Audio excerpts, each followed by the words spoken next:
Virgil strong, and I love you from the bottom of my heart. I wish we could press replay, but I know that we'll all reunite one day.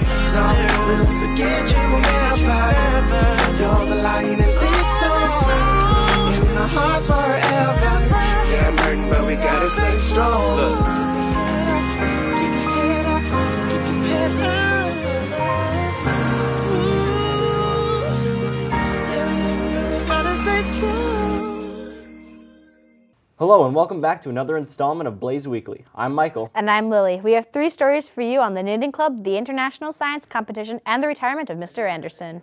There are many clubs and activities at BHS, and if you like to knit, then the knitting club is for you. It's no shock that Burnsville High has many different clubs and organizations, but did you know BHS has their own knitting club? Knitting club is a club that you go to Tuesdays after school to knit or crochet if that is your preference. And you just sit and talk, and you can bring a snack for yourself if you want. Knitting club is open for everyone Tuesdays after school in room D224. You can learn how to knit. There's people here that can teach you, or you can just chill out with friends and just knit. Come knit, it's fun. Don't be discouraged if you don't know how to knit or don't have the supplies. The people at Knitting Club have everything you need. My favorite part is getting together with all my friends and we sit together and knit. And I think the coolest part is getting to see when somebody learns how to do it, or when they finish a project that they've been working on, or they learn how to make socks, which is my favorite part, my favorite thing to do. Stop by Miss Harrod's and Miss Vote's room for balls of fun every Tuesday. Reporting for Blaze Weekly, this is Natalie Calls. Thanks, Natalie. The Knitting Club meets every Tuesday after school. This year, 2 students have been chosen to go to the international science competition of ISWEF and ISWEF. Here's TJ with the story. Once again, Burnsville High School students have been selected to attend both ISWEF and ISWEF after presenting their research at the Twin Cities Regional Science Fair.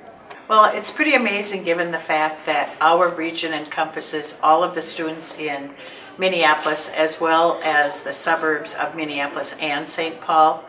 And they take 2 to present and 2 as observers, and so there's not a lot of leeway in terms of numbers.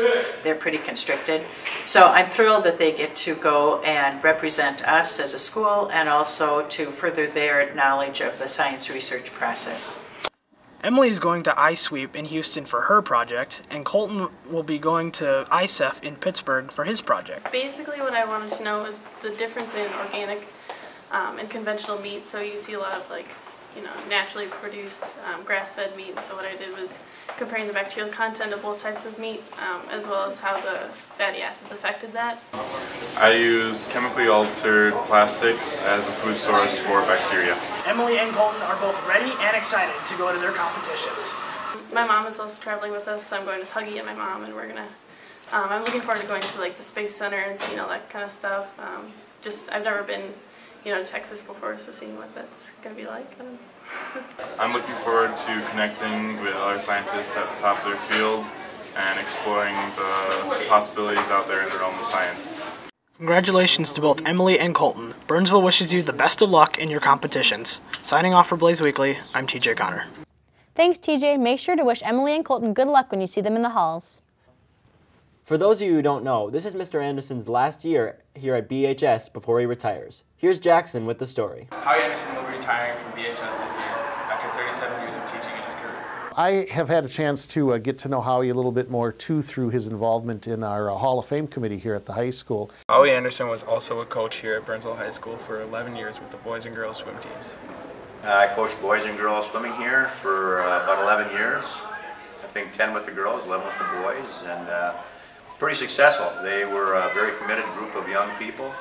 We had 9 conference championships. I think I coached 9 state champions, 3 state record holders, 2 state runner-up teams, and had a good time.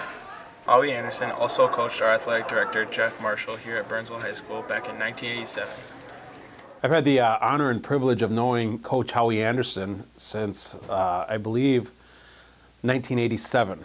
So we're coming up here on, 30 years now. What I'm going to miss the most is what I like the best, and that's the young people here. Like I said, you're not going to find any finer young people anywhere. And also my colleagues, great group of people to work with. What am I going to do when I retire? The same thing I did when I was at Burnsville High School. Wake up every day and spend a wonderful day on vacation. Reporting for Blaze Weekly, I'm Jackson Martins. Thanks, Jackson. Make sure to thank Mr. Anderson for all he's done for the school. That's all we have for you today, Burnsville. But before we go, here's a student spotlight on Selby Bunce, a student who builds up others around her. Thanks for watching. Bye. Bye.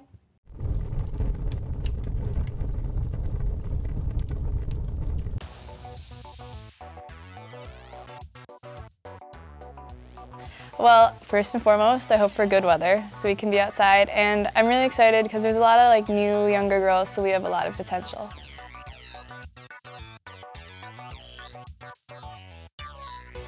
Well, last year we did a play, and I was the bully, but it was still really fun to see where the kids laughed at us and where they didn't laugh.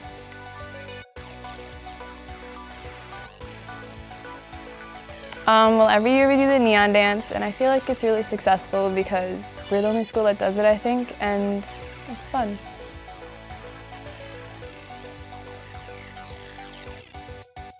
I will be going to Calvin College in Michigan, where I will be running track and studying international relations.